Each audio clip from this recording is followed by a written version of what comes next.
At kaugnay sa iba't ibang usapin sa Metro Manila tulad ng pagbaha at ang iminumungkahing parking ban sa mga kalsada, makakapanayan po natin San Juan City Mayor Francis Zamora, ang presidente ng Metro Manila Council.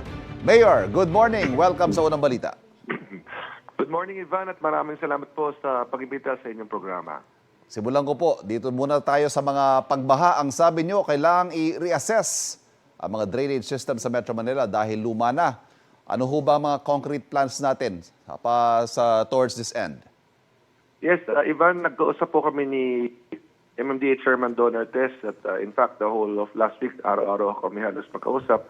At ang mangyari po ay ang MMDA at ang DPWH ay gagawa po ng isang Metro Manila Drainage Master Plan kung saan aralin po ang drainage system ng Kamaynilaan upang evaluate alin dito talaga ang kailangan ng upgrade, ayusin, palitan sapagkat karamihan po ng ating mga daluyan ng tubig ay luma na. At ito'y naitayo o naisaayos nung panahon na hindi pa ganong karami ang mga nakatira sa Metro Manila. Nung panahon mga yon ay hindi pa ganito kalaki ang ating populasyon. So isa ho yun sa mga hakbang po na gagawin po ng MMDA at ng DPWH. Of course, individually, cities dapat talaga i-ensure na ating mga waterways ay talagang free of solid waste, ating mga ilog, yung mga creek, ang ating mga daluyan ng tubig, mga kanal, dapat mapanatiling malinis parate. At ito naman po ay responsibilidad hindi lamang ng gobyerno, ngunit ng mga mamamayan din. Dapat talaga magtulungan tayo upang mapanatiling maayos ang ating daluyan ng tubig para pag tagulan, hindi po ito maging sanhi ng pagbabaha. Mayor, sa ngayon po, are we looking at just working with the existing drainage system, i-improve lang natin o may mga panibago tayong mga kailangan hukayin, mga panibagong daluyan ng tubig na kailangan gawin? Actually, through the master plan, makikita natin yan because LGUs will be involved in the crafting of the master plan. Para masabi namin mga mayors, ito sa aming mga barangay, itong mga kalye, ito dapat talaga mas lakihan na. Ito, na-improve na to in the last 1, 2, or 3 years. Kailangan din mag-determine saan dapat maglagay ng mga pumping stations. At Ivan, isa sa mga nakikita nating totoong problema ay yung ibang mga kanal po ay natayuan na ng mga structures. Natayuan na ho ng mga struktura. Yung iba po, meron ng mga bahay. Iba, meron ng mga structures. So, kailangan talaga ma-determine ang mga lugar na ito.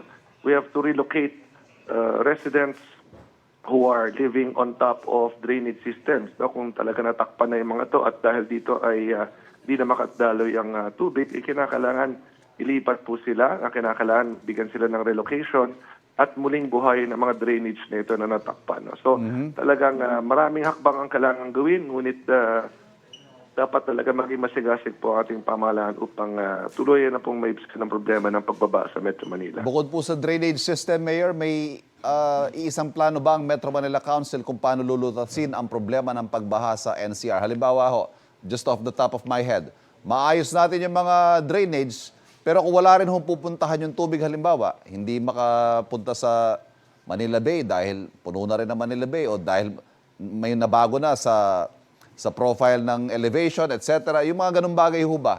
Ano mga iba pang plano kaya ng NCR dito, Mayor?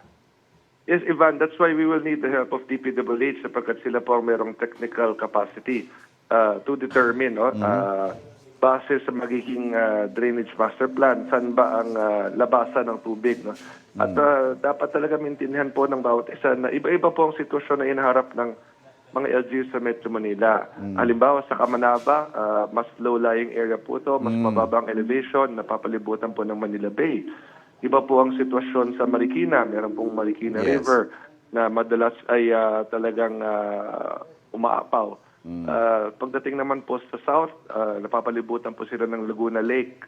Meron namang ibang lungsod, landlocked siya, nasa may gitna na ng Metro Manila. So iba-iba po ang sitwasyon, Ivan. Kaya mahalaga po talaga na inputs ng mga mayors ay mabigyan pansin sa pagsasagawa po nitong drainage master plan. At Mayor, dapat ho unified, ano? Hindi pwede magkanya-kanya mga LGU dito kasi hindi naman ginagalan ng baha kung boundary na ng San Juan yan o ng Mandaluyong, hindi ba?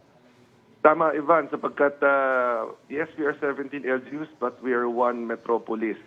At kinakailangan talaga i-consider yung interconnectivity ng magiging drainage system natin. Sapagkat yun naman po ay dadaloy across several cities papunta po dun sa labasan. Mayor, lipat ako ng topic tungkol naman sa pagparada ng mga sasakyan sa kalsada. May magkaibang mungkahi po yung DILG at MMDA. Anong tingin nyo rito? Ivan, una sa lahat, gusto ko pong ipalam sa lahat na ang mga Metro Manila Mayors po, full support sa ating DLG Secretary John Vic Remulla. Naintindihan po natin ang kanyang layunin at kaisa po niya ang Metro Manila Mayors dito. Ang pinag-uusapan na lang po, will this be a total ban or will it be a ban in the main road, secondary roads, and mabuhay lanes. Ngunit pagdating po sa ibang mga kalye ay baka maring payagan naman po.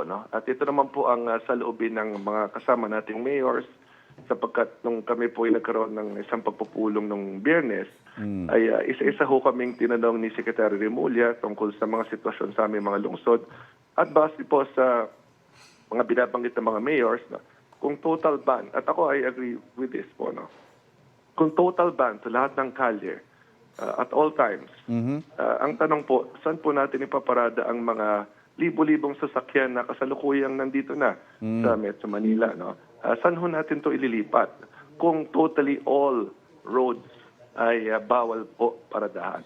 Ang aming pong mungkahi ay magkaroon tayo ng evaluation.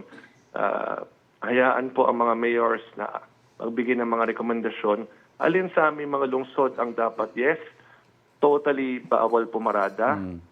Yan po ang mga main roads, secondary roads, at ang ating mabuhay lanes. Ngunit, alin naman sa aming mga inner roads sa mga barangay ang pwedeng paradahan sapagkat hindi naman po ito makaka-apekto na sa daloy ng trapiko. Yes. So, yan po ang mangyayari ngayon, Ivan. Magbubuho ng isang technical working group na napapasama po ang aming mga traffic heads. Of course, kami po sa LGU, ganun din po ang MMDA at ang DLG. At ihingin po nila ang aming mga rekomendasyon. Ito po ay aralin po nila at evaluate kung ito mang kaling ito, kahit nga payagan po ang one-side parking halimbawa, ay hindi po makaka-apekto sa daloy ng trapiko, lalong-lalo na kung meron pong sunog, kung merong emergency. Alin sa mga kaling ito, maaring pwedeng paradahan only at certain times of the day. So, alin ang mga kali na pwedeng sa gabi lamang. So, Mayor, may decision na. Magbaban talaga tayo. It's just a question of partial or full. Well, yes, tama yun. It's just a question of lahat ba talaga o dun lamang sa mga talagang determined as high traffic area. Pero mukhang mas nakararami po mga mayor ang leaning towards partial parking ban. Well, kung ang papagbasihan ko po ay yung naging diskusyon namin ng Biyernes, gano'n na nga po. Ngunit habang wala pa namang final decision, kami po ay talagang in-evaluate po namin yan. Ang mahalaga, ngayon pa lamang bawal na naman sa mga main road talaga. Ngayon As it is, oo nga ho, I was going to say, kailangan nga ho implement lang. May mga existing ordinances naman kayo, mga patakaran, pero unfortunately hindi nasusunod. That's true. I mean, honestly, we are seeing main roads, we are seeing mabuhay lanes na bagamat alam naman natin ngayon pa lamang, even without these new guidelines, alam natin na bawal na talaga paradahan. So, yan din pong dapat natin gawin. Very strict and consistent implementation of all existing traffic regulations. So, ngayon pa lamang, magawa lamang yan. Malaking bagay na malaking tulong na po yan. Mayor, maraming salamat sa pagpapaunlak. Thank you. Maraming salamat din, Ivan. Nakausap po natin Metro Manila Council President Mayor Francis Zamora.